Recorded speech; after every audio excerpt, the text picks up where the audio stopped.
One, go. Hi, I'm Jenny. I'll be your nurse today. Hi, I'm Terry. Nice to meet you, Terry.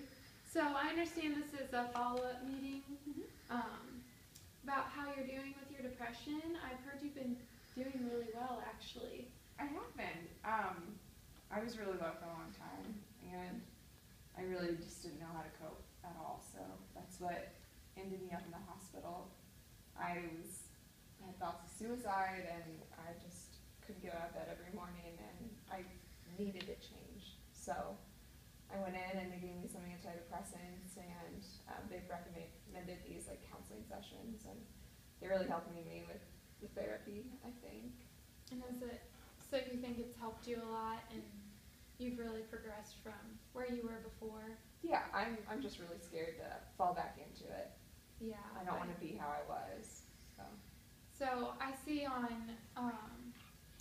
your charts that you smoke, and I wanted to talk about that with you. Do you feel like you smoke to help you relax or to help with your depression? Kind of where did you start smoking, and how did you get to? Well, it's kind of a habit I've developed. I started smoking at 14, just with friends. Thought it was a cool thing to do. But it's just a relaxing thing for me. I guess I started smoking more frequently, especially whenever I'm starting to feel sad or, I guess, depressed. Maybe there's a correlation there. I'm not for sure if it's genuinely there, but yeah, I guess I smoke a little bit more now since I've been through some depressing times. Yeah, well, I want to congratulate you on like how far you've come from Thank you.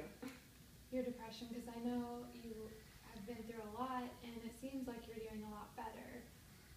But I know that smoking can also be a concern, and I noticed on your history that smoking's in your family, and Yeah, my dad, he was diagnosed with lung cancer, and he died pretty young at 66.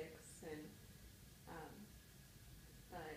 but yeah, I was raised with it, so it's like pretty normal. And that generation, they didn't really realize like the health consequences to it. And yeah, you're right about that. So you understand that, kind of just like your dad, you're at risk for lung cancer because of smoking. And well, he would smoke like a lot more than me, and I do try to like eat healthy, and he would like eat junk food all the time, and like I don't know, just overall, I think I'm more healthy than he is, and yeah, so I think I'm gonna be okay. So, have you ever thought about quitting smoking at all, or not? I mean, it's crossed my mind just because I hear on the news and everything it's not healthy. I've thought of my dad, but I don't think it's really a possibility for me. And also, I have a niece. I'm kind of limited to seeing her because my brother doesn't want me around her, thinking I'll give her secondhand smoke, or thinking that she'll see it and pick up on it later in life because it's a normal thing. But I really miss her, and that's the only real motivation I guess I had to stop smoking, because I do have to smoke throughout the day. Like I can't stop even whenever she's around. Like I try to say, oh, I'm gonna step outside, but she's really young. Like I shouldn't probably leave her alone by herself. But Yeah. if I don't, I just get agitated. And well, I understand that that's hard to do when you're used to smoking and you've just kind of fallen into the routine of it. So, do you know how many packs you smoke a day? about two, more or less, depending on the stresses of the day. Has it like increased since before? Did you kind of like work your way up to like smoking more, or has it kind of just been always the 2 packs? Well, I mean, I remember the first time I smoked, and it was like awful. I felt like I was dying as a 14-year-old, and I guess it's just been slowly progressing to more and more. I guess I need that to get the buzz and the high that I used to be able to get with just a couple. Have you had any difficulty with like physical activity, or be short of breath when you're trying to do things during your normal routine and your day? Yeah, I do get short of breath. Sometimes I just think I'm out of shape. Yeah. But yeah, I could see how maybe that's a possibility that that's correlated with my smoking. I think I was diagnosed with COPD. Is that Yeah. okay? Yeah, I didn't know the name of it for sure. Well, that's okay. Yeah, it's just kind of a risk for your health, and it would be really beneficial even if you could cut back just a little. I understand that it's a difficult thing to do, but have you ever thought about that?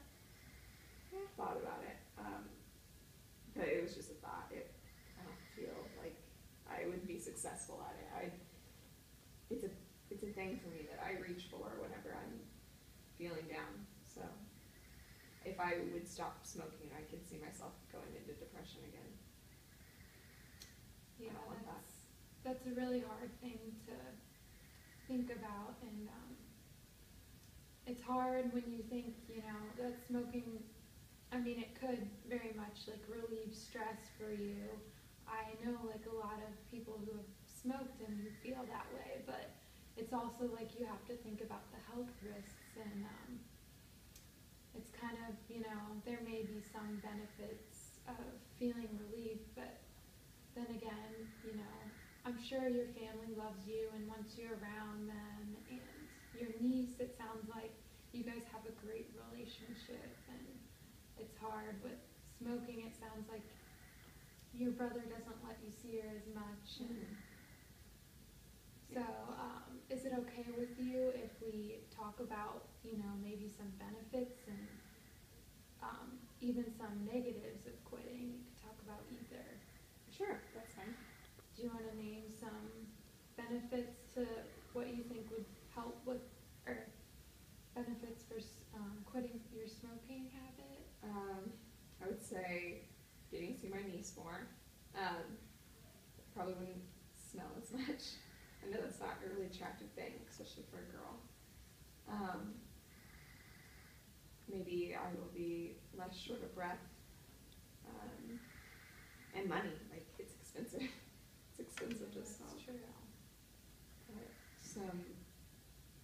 So that's benefits of like quitting smoking. Yeah, it should help you a lot with your physical activity throughout the day. So consequences. Like I said, I'm scared I'm going to go back into depression, and I don't want to get to that point again. That was a really scary time in my life. Another thing is, like, I have a lot of friends that smoke, and I bet I can't be around them. So have you ever, had gone to support groups or thought about what to do with, how to help you maybe cut back or quit smoking? I've never been to a support group. This is the first time I've really talked about like quitting smoking. So. Okay, so I have this readiness scale here. Could you give me a number on 0 being like you're not ready to quit at all, and 10 being you're ready to quit now? Where would you I would say rate that? 5. A 5? Like right in the well, middle. that's a good number, because, that's right into where you're definitely, considering somewhat of like, the benefits of quitting, and I recognize them, I just don't know if it's obtainable.